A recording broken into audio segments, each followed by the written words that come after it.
So just looking at the matchup this season or this weekend, can you tell me about FIU's season up to this point? I mean, it feels like there's been a little bit of inconsistency. I mean, the win at Western, pretty big. I saw you got to go to that. I bet that was a pretty cool trip. But then, taking down one of the top offenses in the conference, they weren't really able to replicate that at other times.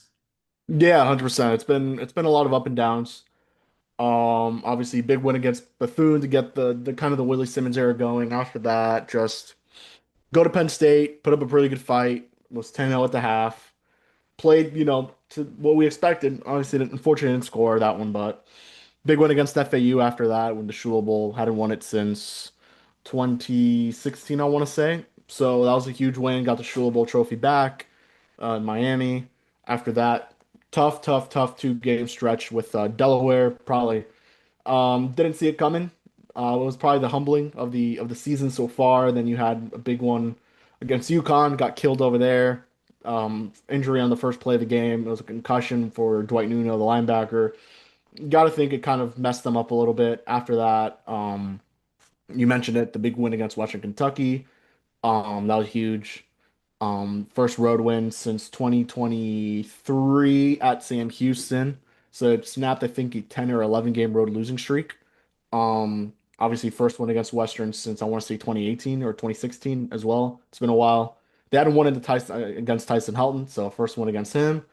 And then obviously you come back for Vice Night, feeling a big high against Kennesaw. Think you're going to win that one. Talking about Conference USA Championship, drop a goose egg in the next two. So tough stretch. A lot of it really has been self-inflicted penalties. 8 in the last game against Missouri State.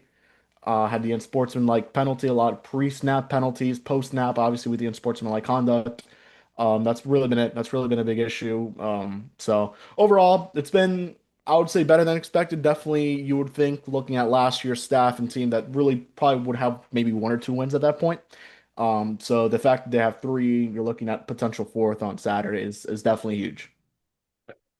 So tell me about year one for Willie Simmons. I mean, it's a pretty interesting storyline coming into this one. Former MTSU staffer, and I believe he spent some time as GA as well. A couple other guys on the staff, and then Julius Pierce as well. But just how's year one with him been? Because I mean, here we know all about a year one and how down that can be or how up it could be.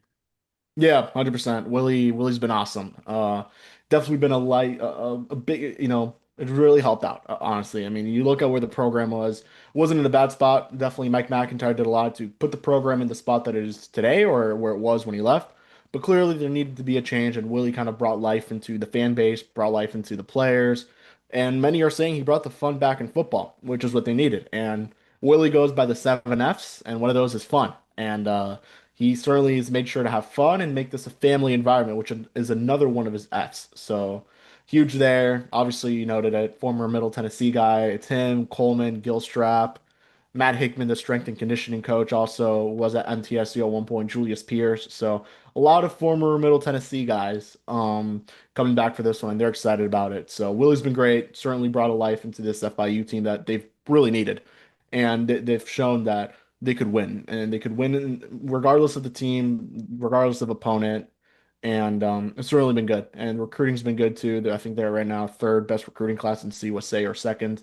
So that's huge for 2026. So overall, it's been good. He's brought in a good coaching staff, young coaching staff, but a coaching staff that has experience that was under him at times.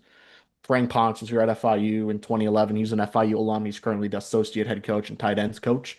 Jovan DeWitt and Anthony Gator, two of the returners from the previous staff, and KU as well, Kanechi Udeze, who I think many know that name from college football and played with the Vikings. And Gator, former FIU player, was a cornerback and is now the cornerbacks coach here. And DeWitt, he's been around forever. He was at FAU, UConn, UNC, UCF. So he's now at FIU as the defensive coordinator. And Nick Coleman, I think MTSU fans know him pretty well. Former quarterback, didn't play a lot, but he was at UAB last year. Was known for developing Spencer Rattler at South Carolina. So a couple guys with the ties there, but overall it's been fun. It's been awesome. He's been great. So looking forward to this one.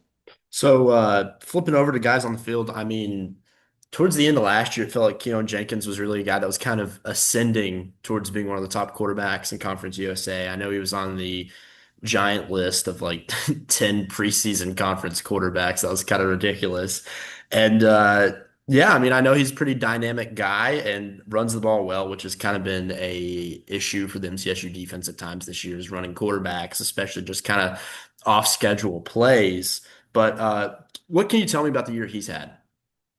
Yeah, it's been a lot of up and downs. Clearly, when you lose a receiver like Eric Rivers and Dean Patterson, who was an All-American, the other one who was really good and really reliable, definitely a lot to kind of build back from.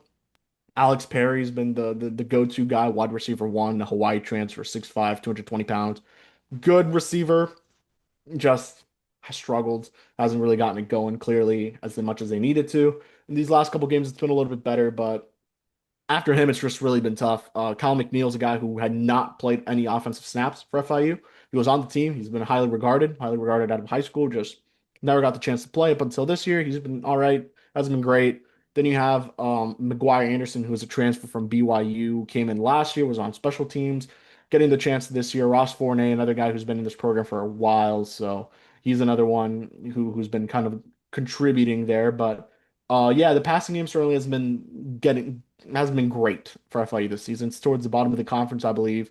And then you look at it on the other side, the rushing offense, it's been awesome. Keyshawn Owens, who, entered the transfer portal, withdrew, decided to come back to FIU. He's been great. I think he's currently fourth in the country in rushing yards or somewhere around there. But yeah, I mean, FIU is the second best rushing offense in the conference. I think that speaks for itself. It's a complete flip from last year, having the worst to having the second best behind obviously Jack State. So, yeah, Kiwan, it's been a little bit of inconsistencies trying to get adjusted to a new playbook. He's also dealt through some injuries, had an injury against Western, got hurt against UConn, got hurt in the most recent game against Mo State, but he's 100%. He's going to play. He's going to start. So there's no issue there. He's obviously played at MTSU, did not go very well last time.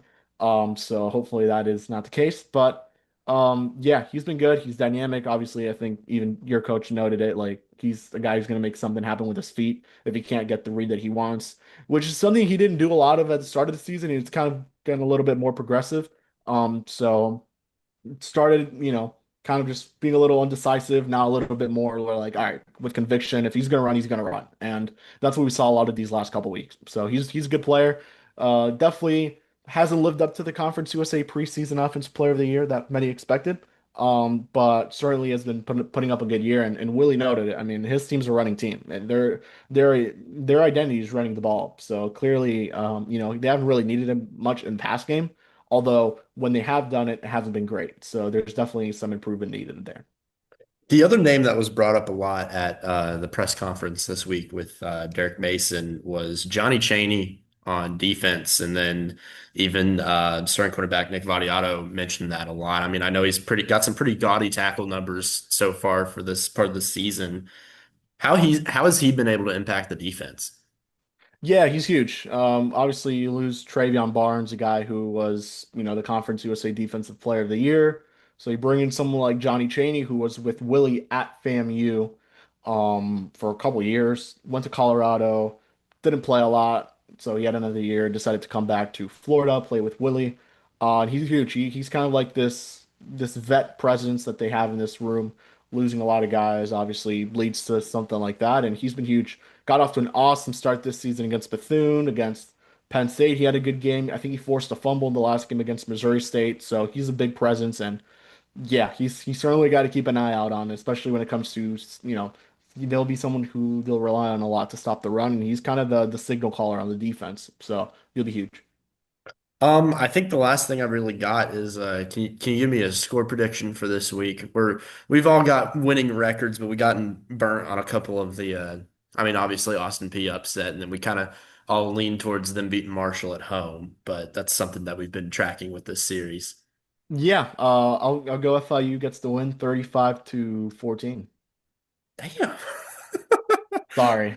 Nah, no, you're good. 35-14 is just a little steep. Well, Kevin, I appreciate your time, man. Thank you. I was with the Blue Wahoos this summer, so I saw a lot Oh, of your nice. stuff.